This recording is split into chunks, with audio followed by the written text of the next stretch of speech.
हो गया है, विपक्ष मुद्दा उठा रहा था कि मुसलमान खुश नहीं हैं। आप भी यहाँ मिठाई बंट रहे हैं, क्या कहिएगा? वक्फ बिल जो है जंगल राज से आजादी है।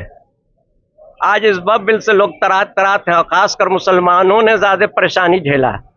आज माननीय प्रधानमंत्री का हर मुसलमान शुक्रगुजार है, धन्यवाद करता है कि एक बंधुआ मजदूर से सबको आजाद कर दिया वक्फ बिल से। जिसको छू दे सेक्शन 40 में ज्यादा मुसलमान ही का मकान वक्फ में चला गया, कोई लड़ नहीं पाया, ट्रिब्यूनल में लड़ नहीं पाया, जा नहीं सका। तो हम प्रधानमंत्री का धन्यवाद करते हैं। ये बहुत अच्छा कानून है, पासमानदा के लिए तो और भी अच्छा कानून है। हर गरीब मुसलमान को हर फैसिलिटी वक्फ बोर्ड से जो भी सुविधा मिलेगा, किसी लैंड माफिया के पास नहीं जाएगा। उन लोगों को क्या कहिएगा जो इसके खिलाफ वोटिंग कर रहे थे, जाएंगे खिलाफ? देखिए, उनका विचार है, उनकी सोच है, उन लोग के बीच में हम नहीं बोलेंगे। हम मेरे प्रधानमंत्री जो किए हैं उनकी हम तारीफ करेंगे। इस बिल से क्या बेनिफिट है मुसलमानों लोग? देखिए, बेनिफिट ये है कि जो सेक्शन 40 था, जिससे वह वोट छू देने के बाद कहता था ये मकान मेरा है, उससे हम आजाद हो गए। अब हम ट्रिब्यूनल में न जाके सिविल कोर्ट में भी जा सकते हैं, हाई कोर्ट भी जा सकते हैं, सुप्रीम कोर्ट भी जा सकते हैं। जो बॉन्ड था पहले सेक्शन 40 में और 52A में, अब हम लोग को कोई वक्फ बोर्ड का अधिकारी ये ना कहेगा तुम्हारा मकान है तो साबित करो। अब वक्फ बोर्ड को साबित करना है कि आपका मकान है कि नहीं, आपकी चीज है नहीं, आप मेरे नोटिस क्यों कर रहे हैं। एक हम लोग जबरन कब्जा कर लेते हैं। उन लोग का जो प्रोग्राम था कि नोटिस कर दिया, एक तरफा नोटिस कर दिया, पार्टी को पता नहीं, डीएम तोड़ने आ गया, अब उससे हम लोग आजाद हो गए।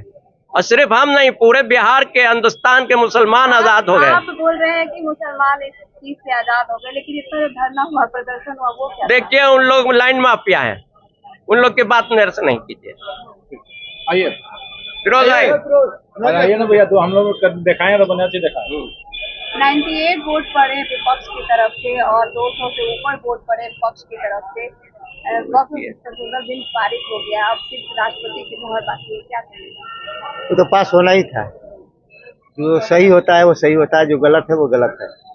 चाहे वो कॉन्स्टिट्यूशन से लीजिए, संविधान से लीजिए, चाहे अब लीगल व्यू से लीजिए, तो वो तो सही होना था। अब जो करप्शन फैला के रखे हुए थे, तो जिसने करप्शन फैलाया, हम लोग करप्शन मिटाने आए हैं।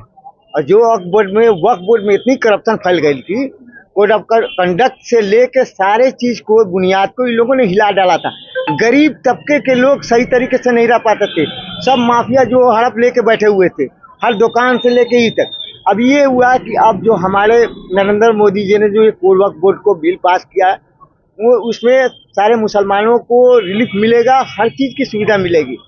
अब ये लोग कहे कि फ्रीडम, आपको रिलीजियस में ये लोग कह रहा है कि भाई इसमें कॉन्स्टिट्यूशन आर्टिकल 14 का 15 का वायलेशन हो रहा है। तो आप हमको ये साबित करके बताइए कि आर्टिकल 15 का वायलेशन हो रहा है। आपको तो राइट फ्रीडम मिल रहा है कि आपको हर जगह सही तो सहूलत हर चीज का मिल रहा है। क्योंकि बहुत सारे लोग जो है नाखुश हैं, वो ठीक है। अब ये जो सोच रहे हैं कि जो पहले से कुछ लोग की बात मैं कर रहा हूँ, जो कांग्रेस के पिट्ठू हैं, जो कुछ लोग कांग्रेस के जो पिट्ठू हैं, वो ये कब्जा करके बैठे हुए थे, जिसके वजह से ये सब लोग एकजुट होकर लोगों को भरमाया। लोगों को मालूम नहीं है वक्फ क्या है, उसको भी मालूम है, उसको भी भरमा कर, तो क्या मालूम? जिसको वक्फ मालूम नहीं है कि वक्फ क्या है, तो वो क्या प्रदर्शन कर सकता है? उसे तो भड़काया हुआ, बिका हुआ इंसान हुआ जो प्रदर्शन कर रहा है। जेडीयू के बहुत सारे नेता हैं जो लगातार, ऐसा कुछ नहीं है। हमारे नरेंद्र मोदी जी ने वो बिल जो पास किया है, वो अभी लाया है, उसको आप देखिए कैसे ये होता है। जो माफियाओं ने कब्जा करके बैठा हुआ है, जो कांग्रेस का पिट्ठू बना हुआ था, वो पिट्ठू बन के ये कब्जा करके बैठा हुआ, तो उसे सोर्स इनकम होता ना। गरीब को कहाँ मिल रहा था? रोजगार कहाँ है? अब जो है ना, सारे नरेंद्र मोदी भी वक्फ बोर्ड पर सारी बिल्डिंगें बनाई है, गरीबों को हर फ्लैट मिलेगा। रोजगार नहीं है, रोजगार भी नहीं था, नौकरी छीना रहा है, समझे? इस वजह से नौकरी छीनने का फैशन बन चुका है।